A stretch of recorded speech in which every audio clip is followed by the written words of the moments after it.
Bismillahirrahmanirrahim. Assalamualaikum warahmatullahi wabarakatuh.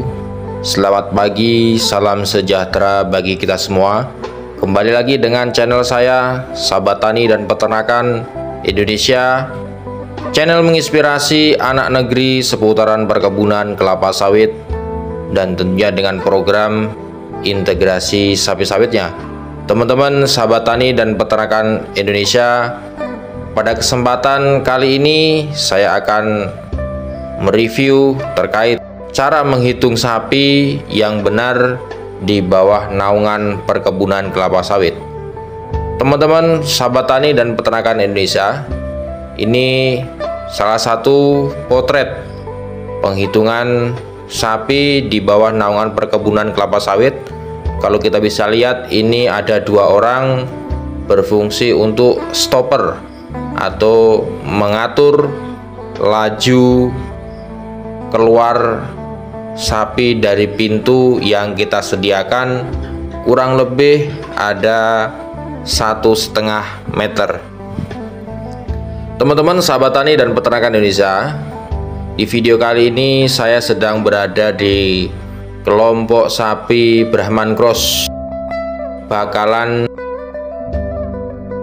Brahman jantan, persiapan sapi kita gemukan di kandang fattening.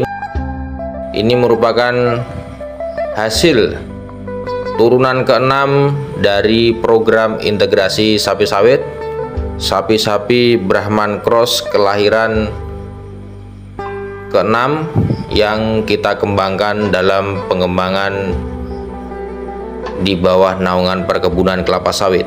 Teman-teman Sahabat Tani dan Peternakan Indonesia, peternakan di bawah naungan perkebunan kelapa sawit ini merupakan salah satu peternakan yang luar biasa, patut kita contoh dan kita kembangkan dimanapun berada, yang tentunya di situ ada perkebunan kelapa sawit yang bisa kita gembalakan sapi, namun dengan cara yang inovatif dan kreatif, sehingga sapi-sapi yang kita kembangkan dalam perkebunan kelapa sawit yang sangatlah luas bisa terkontrol dan termonitor setiap pagi seperti yang kita lihat di video kali ini. Teman-teman Sahabat Tani dan Peternakan Indonesia, setiap pagi kami melakukan penghitungan sapi.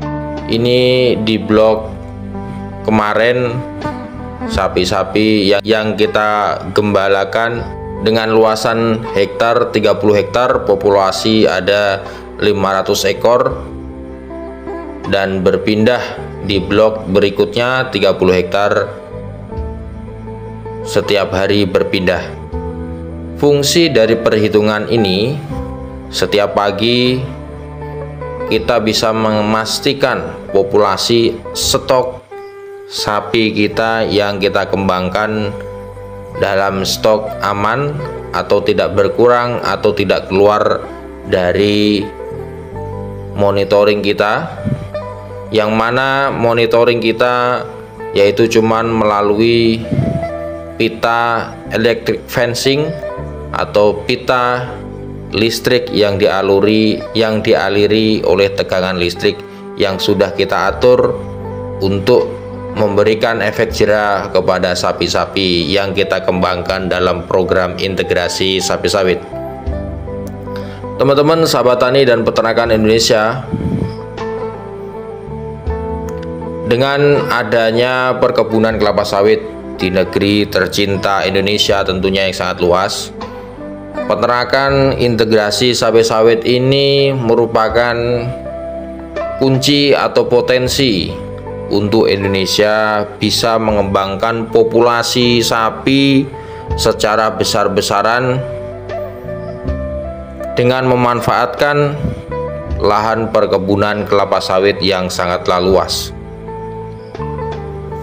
Simbiosis mutualisme yang terjadi di program integrasi sawit sapi ataupun integrasi sapi sawit ini saling menguntungkan satu sama lain. Dari sisi perkebunan, tentunya kita mendapatkan keuntungan, yang mana biaya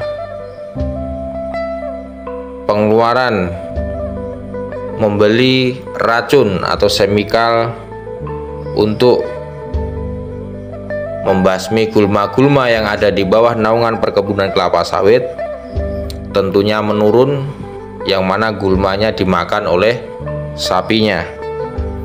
Yang kedua, feses dan urin sapi yang kita kembangkan di bawah naungan perkebunan kelapa sawit tentunya membantu dalam penghijauan pokok-pokok sawit, dan tentunya produksi sawit pun bisa meningkat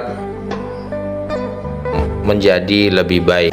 Dari sisi sapinya, tentunya kita mendapatkan lahan perkebunan yang tersedia rumput untuk sapi-sapi yang kita kembangkan di bawah naungan perkebunan kelapa sawit yang terkontrol.